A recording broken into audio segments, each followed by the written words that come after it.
Hello students, कैसे हैं आप सब। आई होप आप सब बढ़िया होंगे। तो सिर्फ इस पेपर को सोल्व कर लो, आपका हिंदी का जितना भी रिवीजन है एटलीस्ट इतना हो जाएगा कि आप पेपर में बेहतर परफॉर्म कर लोगे। ठीक है, तो पीएमसी के अंदर दाले ने ये सिंपल पेपर बनाया जो कि आपका 2025-26 के लिए क्लास 8th के लिए हिंदी का 40 मार्क्स का आपका पेपर होगा। आपको पता है, बिना टाइम वेस्ट किए हम अपना क्वेश्चन पेपर सोल्व करेंगे एज अ मॉक टेस्ट। जो भी प्रॉब्लम होगी आप आंसर देख लोगे और अपनी पीडीएफ अवेल करने के लिए मेंबरशिप ज्वाइन कर लो। अब देखो, मोस्ट इंपॉर्टेंट बात यह है कि आप कमेंट्स में मैसेज तो कर रहे हो हर चीज़ का, कोई बात नहीं।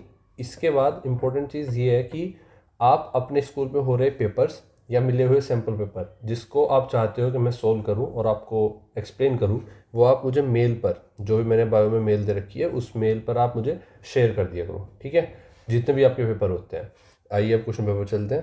पहला क्वेश्चन पेपर आपको, आई होप ये थोड़ा साफ नहीं दिख रहा होगा, बट काम चला लो, मैं पढ़ता रहूँगा और थोड़ा ध्यान से देखते रहना।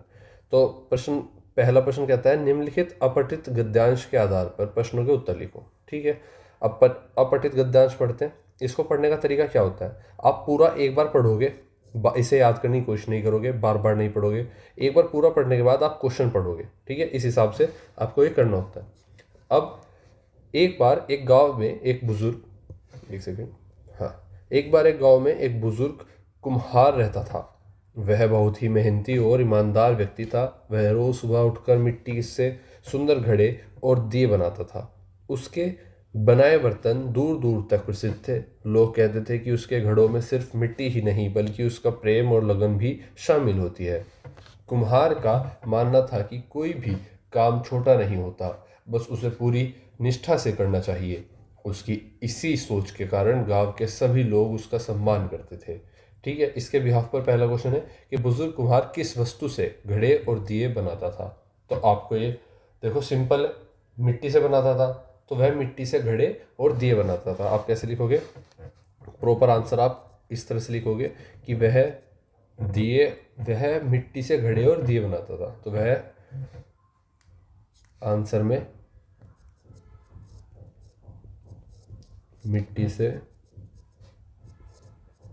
घड़े और दिए बनाता था। ठीक है, सेकंड क्वेश्चन पर आते हैं। लोगों को उसके बनाए बर्तन में क्या महसूस होता था। तो लोगों को उसके बनाए बर्तन में केवल मिट्टी नहीं, यहाँ पे आप इसमें लिखोगे आगे कि केवल मिट्टी नहीं बल्कि उसका प्रेम और लगन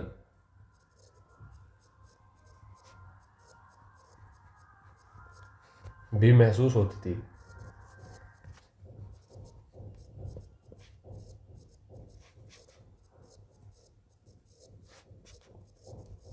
ठीक है, सेकंड हो गया। थर्ड देखते हैं, कुम्हार का काम के प्रति क्या विश्वास था। तो कुम्हार का विश्वास आपने ऊपर पढ़ा कि कोई भी काम छोटा नहीं होता, बस उसे पूरी निष्ठा और ईमानदारी से करना चाहिए। तो यहाँ पर लिखोगे आप कि कोई, यहाँ से आपका आंसर स्टार्ट हो जाएगा, कोई भी काम छोटा नहीं होता, बस उसे पूरी निष्ठा से करना चाहिए। आप यहाँ से देखकर लिख दोगे। थर्ड भी हो गया। फोर्थ देखते हैं, गांव के लोग कुम्हार का सम्मान क्यों करते थे। तो उसकी इसी सोच के कारण गांव के लोग, सिंपल सी बात है, क्योंकि वह मेहनती ईमानदार था, पूरी निष्ठा से काम करता था, इसलिए गांव के लोग उसका सम्मान करते थे। इसको तरीके से आप कैसे लिखोगे,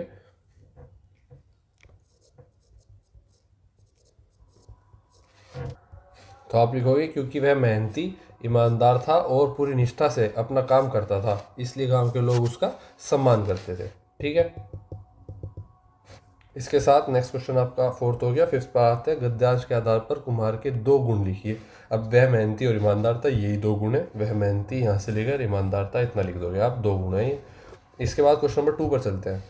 क्वेश्चन नंबर 2 कहता है कि निम्नलिखित पंक्तियों के आधार पर प्रश्नों के उत्तर लिखो। अति का भला न बोलना, अति का भला न चुप, अति का भला न बरसना, अति की भली न धूप, ऐसी बानी बोलिए मन का आपा खोए, औरन को शीतल करे आपहु शीतल होए। तो अति का भला न बोलना पंक्ति का क्या अर्थ है। तो देखो, अति का भला न बोलना का मतलब है कि बहुत अधिक बोलना अच्छा नहीं होता, हर बात में सीमा होनी चाहिए। ठीक है, तो इसका मतलब आप लिखोगे कि इसका अर्थ है, फर्स्ट वाले का आंसर, इसका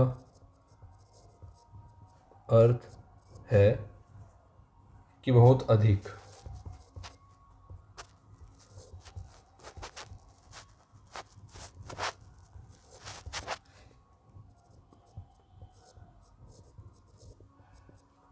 नहीं बोलना चाहिए।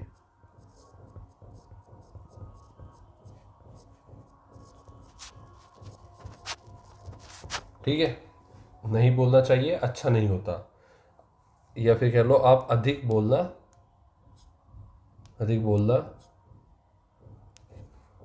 अच्छा नहीं होता। हर बात में सीमा होनी चाहिए, हर बात में सीमा होनी चाहिए। इसे थोड़ा छोटा कर देते हैं, साइज को 2 कर दियाते हैं। ठीक है, अब आते हैं नेक्स्ट क्वेश्चन पर। फर्स्ट हो गया, कवि ऐसी बानी बोलने की सलाह क्यों देते हैं। ऐसी बानी मतलब वाणी, इस तरह की बात कहने की सलाह क्यों देते हैं। तो कवि ऐसी वाणी बोलने की सलाह देता है जिससे अहंकार समाप्त हो जाए। इसका आंसर यहाँ पर लिखेंगे हम।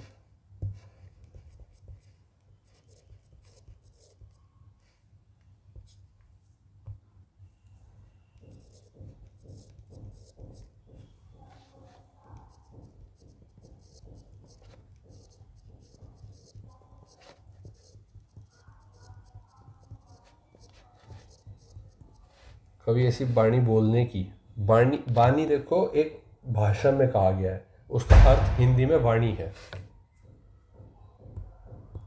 तो कभी ऐसी वाणी बोलने की सलाह देता है जिससे अहंकार समाप्त हो जाए और जो दूसरों के मन को शीतलता दे तथा बोलने वाले को का मन भी शांत रखे। ठीक है, इसी के साथ नेक्स्ट क्वेश्चन पर आते हैं। क्वेश्चन नंबर, ये हमारा सेकंड हो गया। थर्ड पर आते हैं। थर्ड कहता है किन किन चीज़ों की अति को हानिकारक बताया गया है। तो आपको बताना है किन किन चीज़ों की अति को हानिकारक बताया गया है। एक, अधिक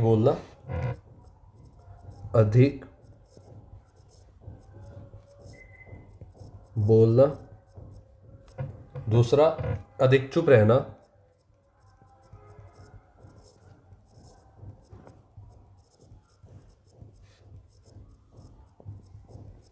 तीसरा अधिक वर्षा और अधिक धूप।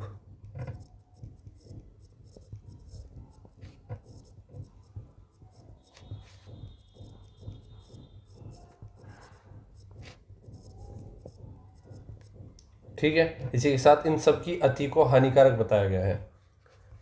नेक्स्ट क्वेश्चन नंबर 4, औरन को शीतल करें का क्या आशय है। मतलब और लोगों को शीतलता प्रदान करे। इसका आशय है कि हमारी वाणी सुनकर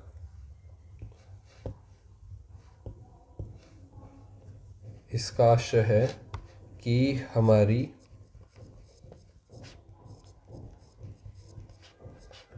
वाणी सुनकर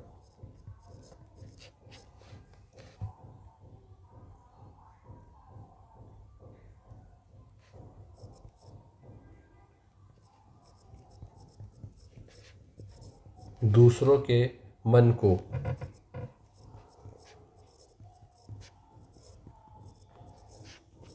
ठंडक,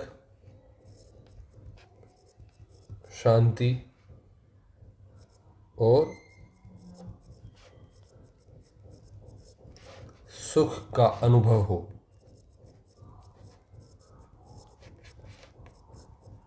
ठीक है, इसी के साथ आखिरी क्वेश्चन है सेकंड क्वेश्चन का, फिफ्थ पार्ट। फिफ्थ क्वेश्चन कहता है इन पंक्तियों के अनुसार मनुष्य को बोलचाल में किस बात का ध्यान रखना चाहिए। तो आइए देखते हैं किस बात का ध्यान रखना चाहिए। मनुष्य को संतुलित और मधुर वाणी, तो मनुष्य को संतुलित और मधुर वाणी बोलनी चाहिए। ये तो साफ दिख रहा है, पहले भी हम कहीं पर कह चुके हैं। न तो अधिक बोलना चाहिए, न कटु बोलना चाहिए। कटु मतलब कटाक्ष, मतलब कुछ बुरा, कड़वा, इस तरह से नहीं बोलना चाहिए, बल्कि ऐसे शब्द बोलने चाहिए जो किसी का मन न दुखाए। ठीक है, इसी के साथ हमने दूसरा क्वेश्चन किया। तीसरे पर आते हैं। निम्नलिखित पंक्तियों के आधार पर प्रश्न, देखो आपको लग रहा होगा इससे क्या ही हो रहा है, ये तो क्वेश्चन बहुत सिंपल है। पेपर में आ जाएंगे। पेपर में आपको इस तरह से मिलेगा, लेकिन आपकी प्रैक्टिस नहीं हो पाती। वही प्रैक्टिस कर रहे हैं हम जिससे कि आप पेपर में बेहतर से बेहतर परफॉर्म कर पाओ और एटलीस्ट हिंदी जैसे सब्जेक्ट में आपके नंबर ना कटे। तो क्वेश्चन थर्ड भी यही है कि पंक्तियों के आधार पर प्रश्न के उत्तर लिखने। वृद्धा झोपड़ी के भीतर गई, वहां जाते ही उसे पुरानी बातों का स्मरण हुआ और उसकी आंखों से आंसू की धारा बहने लगी। अपने आंतरिक दुख को किसी तरह संभाल कर उसने अपनी टोकरी मिट्टी से भर ली और हाथ से उठाकर बाहर ले आई। फिर हाथ जोड़कर श्रीमान से प्रार्थना करने लगी कि महाराज, कृपा करके इस टोकरी को जरा हाथ लगाइए जिससे कि मैं उसे अपने सिर पर धर लूं। जमींदार साहब पहले तो बहुत नाराज हुए, पर जब वह बार बार हाथ जोड़ने लगी और पैरों पर गिरने लगी तो उनके भी मन में कुछ दया आ गई। ठीक है, इसके बिहाफ पर क्वेश्चन कहता है पहला कि वृद्धा झोपड़ी के भीतर जाकर किस बात को याद करके रोने लगी थी। अब किस बात को याद करके रोने लगी थी? उसे अपनी पुरानी बातें और दुखद घटनाएं याद आ गई, इसलिए वह रोने लगी। ठीक है, उसे आप लिखेंगे, उसे,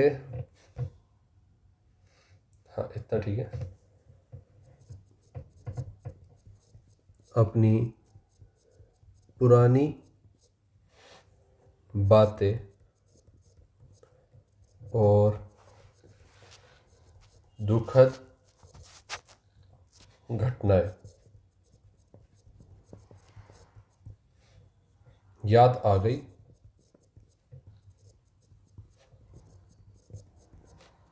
इसलिए वह रोने लगी।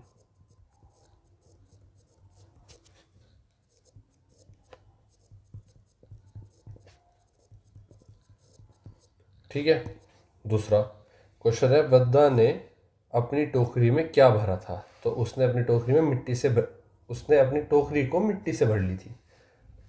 तो यहाँ पर मैं सिर्फ मिट्टी लिख रहा हूँ, आप आंसर पूरा लिखोगे। सेकंड हो गया। थर्ड वन, वृद्धा ने जमींदार से किस प्रकार की सहायता मांगी? उसने हाथ जोड़कर प्रार्थना की। आप इसका उत्तर इस प्रकार लिखोगे कि उसने हाथ जोड़कर प्रार्थना की।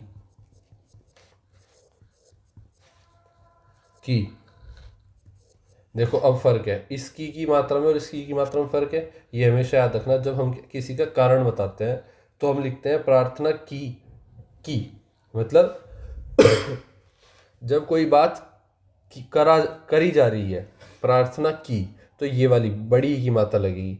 और किसी दो सेंटेंस को जोड़ने वाला की है तो छोटी की मात्रा लगेगी।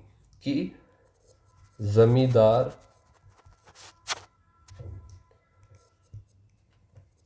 टोकरी को बस हाथ लगा दें ताकि वह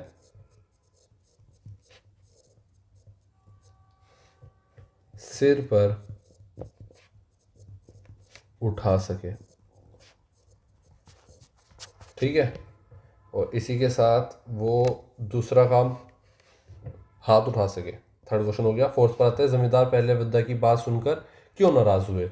तो जमींदार पहले वृद्धा की बात सुनकर इसलिए नाराज हुए, इस बात का इसलिए नाराज हुए, इसके बाद आप लिखोगे इसलिए नाराज हुए क्योंकि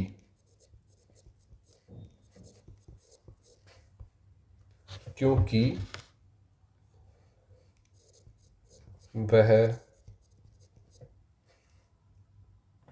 धन और घमंड में चूर था।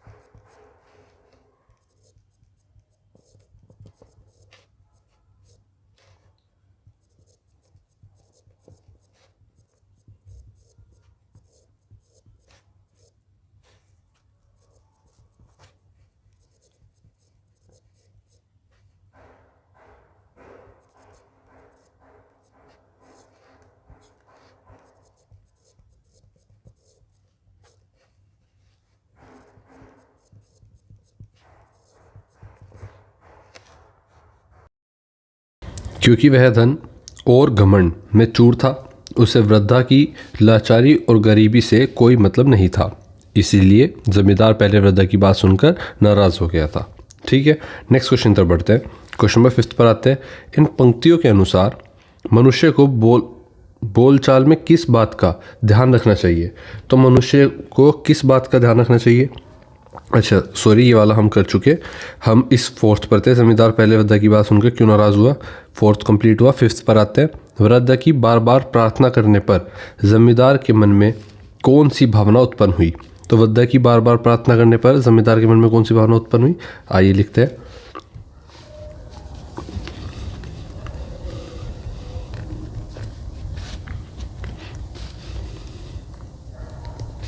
जमींदार के मन में दया की भावना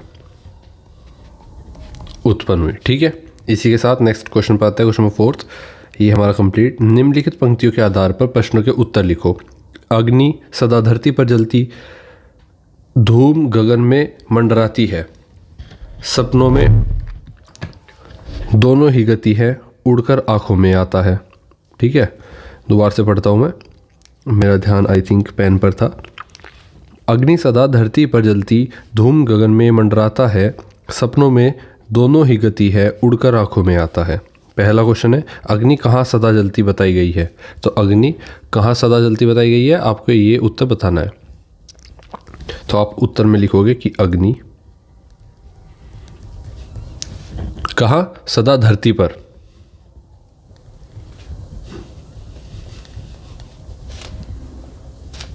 जलती, देखो यहाँ पे लिखा है ना, धरती पर जलती, सदा धरती पर जलती बताई गई है। नेक्स्ट क्वेश्चन, अग्नि से उठने वाला धुआं कहाँ मंडराता है? तो धूम गगन में मंडराता है। कहाँ? अग्नि से उठने वाला धुआं आकाश, आकाश या गगन में मंडराता है।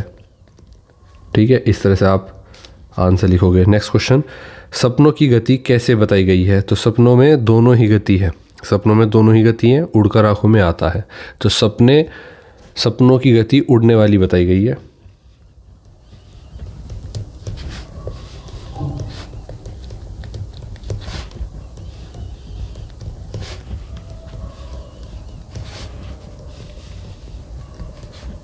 ठीक है, और नेक्स्ट क्वेश्चन, सपनों की गति कैसी बताई गई है? उड़ने वाली। और 4th क्वेश्चन है, सपने किस रूप में आंखों में आते हैं? तो सपने उड़कर आंखों में आकर दिखाई देते हैं। तो किस रूप में आते हैं? उड़कर आंखों में आते हैं।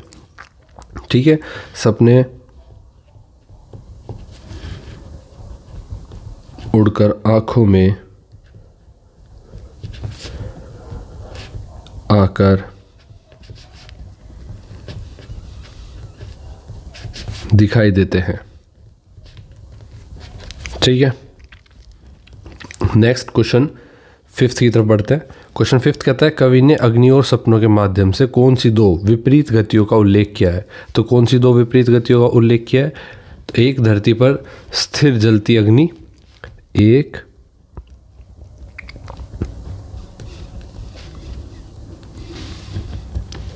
धरती पर स्थिर जलती अग्नि की गति। ठीक है, और दूसरा, और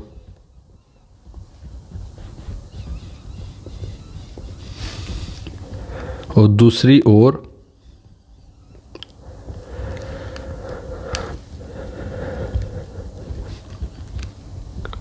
आकाश में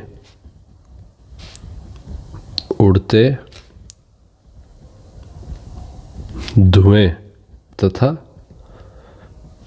सपनों की हल्की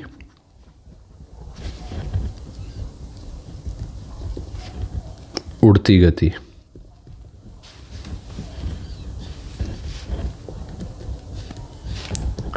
इन दो विपरीत गतियों का उल्लेख किया गया है। ठीक है, आप इस तरह से लिखोगे इसका आंसर।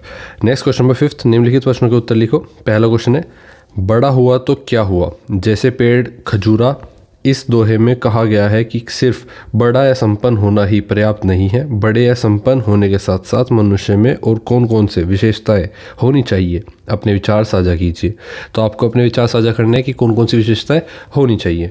तो बड़े के साथ साथ आपके अंदर क्या क्या गुण होने चाहिए, सिर्फ बड़ा होना ही काफ़ी नहीं होता। ठीक है, कुछ लोग कहते हैं ना जैसे कि हम बड़े हैं तो हम सही कह रहे हैं, तो ऐसा ज़रूरी नहीं है। तो आइए देखते हैं वो क्या क्या चीज़ें हो सकती है। तो इस दोहे के अनुसार पूरा आंसर लिखेंगे हम।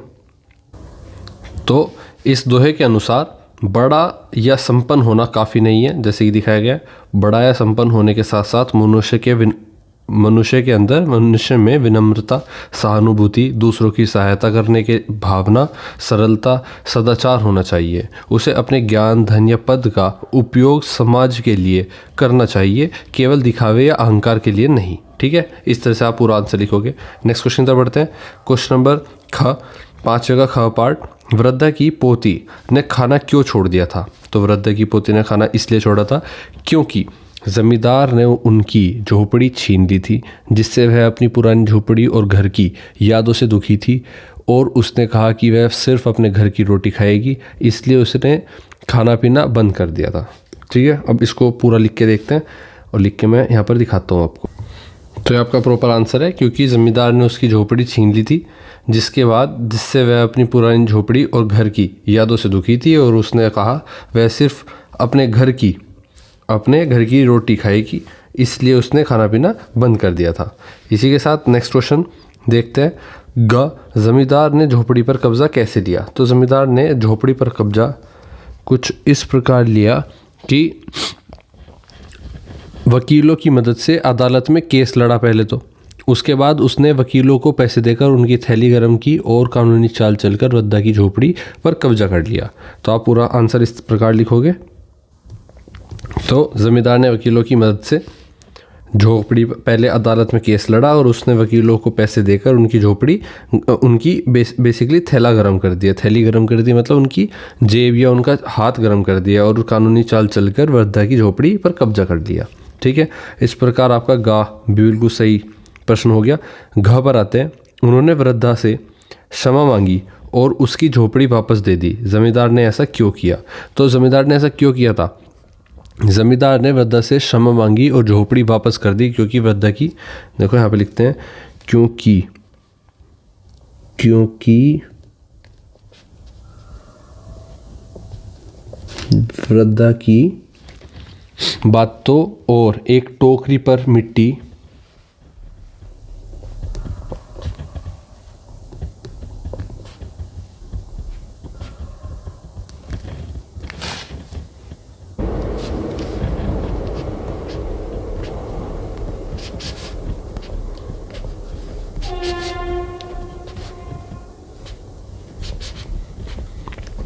तो देखो हमने पूरा आंसर अपना लिख लिया, परिवर्तन हो गया।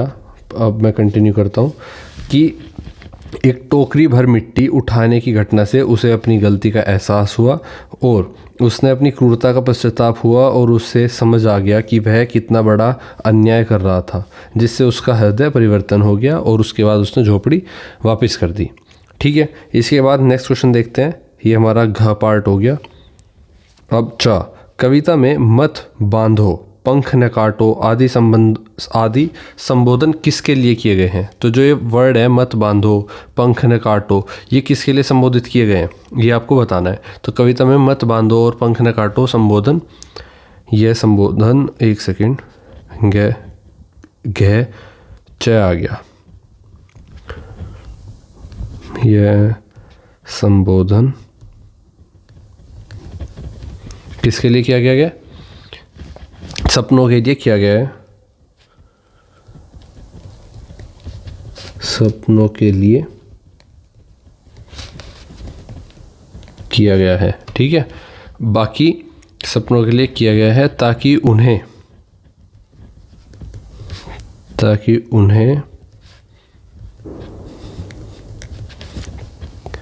उन्हें किसी बंधन में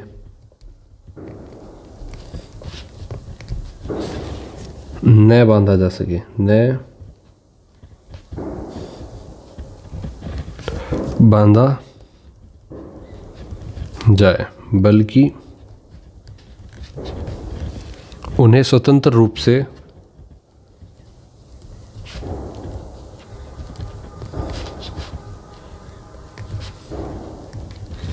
उड़ान भरने और साकार होने का मौका मिले।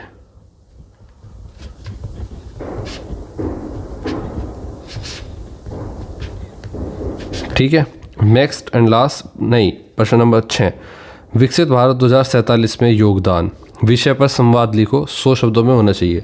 तो विकसित भारत 2047 में योगदान क्या होगा, इस विषय पर आपको एक 100 शब्दों का संवाद लिखना है। ठीक है, और क्वेश्चन नंबर 7 में कहा गया नीचे दिए गए शब्दों की शुद्ध वर्तनी लिखिए। तो पहले शुद्ध वर्तनी देख लेते हैं। तो सूचना, इस सूचना को हम कैसे लिखेंगे, पहले से लिखा क्या गया है, पहले से लिखा गया है, एक सेकेंड, देखो लिखा गया है सूचना, सूचना, और होना क्या चाहिए, सूचना। ठीक है, बड़ी ऊ की मात्रा। इसके बाद राजनीति, लिखा गया है राजनीति, होना क्या चाहिए, राजनीति, राजनीति। तीसरा शब्द लिखा है कृपया, कृपया, और शब्द सही, शुद्ध शब्द कैसे लिखा जाएगा, कृपया, ई की मात्रा नहीं आएगी, कृपया। चौथा शब्द है उज्जवल, कैसे लिखा गया है, सही, सही तरीका क्या होगा लिखने का, उ आधा ज, फिर आधा ज, फिर व और ल, उज्जवल। इसके बाद लास्ट सर्वशक्तिमान, शक्ति बड़ा ही गलत तरीके से लिखा हुआ है। तो सर्वशक्तिमान को हम लिखेंगे सर्वशक्तिमान।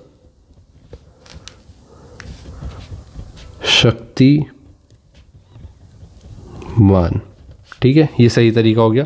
और प्रश्न नंबर 6 पर आते हैं, जिसमें कहा गया है कि एक वार्तालाप आपको लिखनी है किसके ऊपर, 2047 में विकसित भारत के ऊपर। देखो जो भी आपको PDF प्रोवाइड की जाएगी उसमें सारे आंसर्स होंगे कुछ इस प्रकार से। ठीक है, तो बिना टाइम वेस्ट किए अपनी मेंबरशिप ज्वाइन कर लो और ये PDF अवेल कर लो। संवाद कैसे लिख सकते हो, राधा और अमित के बीच में संवाद चल रहा है, जिसमें राधा ने कहा, सुनो अमित, 2047 तक भारत को विकसित बनाने में हम विद्यार्थियों का क्या योगदान हो सकता है। ये एक तरह का सवाल पूछा जिससे कॉन्वर्सेशन स्टार्ट हुई दो दोस्तों के बीच में। अमित ने जवाब दिया, सबसे पहले हमें अच्छी पढ़ाई करके योग्य, जागरूक और ईमानदार नागरिक बनना चाहिए। इसी तरह से आप पूरा कन्वर्सेशन किसी भी डायरेक्शन में ले जा सकते हो, इसका स्क्रीनशॉट लेकर पढ़ सकते हो और इसको आगे बढ़ा सकते हो। मिलते हैं, आई होप आपको ये समझ में आया होगा और इस तरह से आप और भी संवाद लिखने की प्रैक्टिस करोगे। मिलते हैं आपसे आपकी क्लास के नेक्स्ट क्वेश्चन पेपर को सोल्व करते हुए। तब तक के लिए बाय दोस्तों, और all the best for your upcoming exams. और मेंटो के साथ क्वेश्चन पेपर सोल्व करना बिल्कुल बंद मत करो, ज़्यादा से ज़्यादा प्रैक्टिस करो। मिलते हैं आपसे नेक्स्ट वीडियो में। तब तक वीडियो को लाइक, चैनल को सब्सक्राइब और दोस्तों में वीडियो को शेयर कर दो, बहुत ज़रूरी है आपके सपोर्ट का। बाय दोस्तों।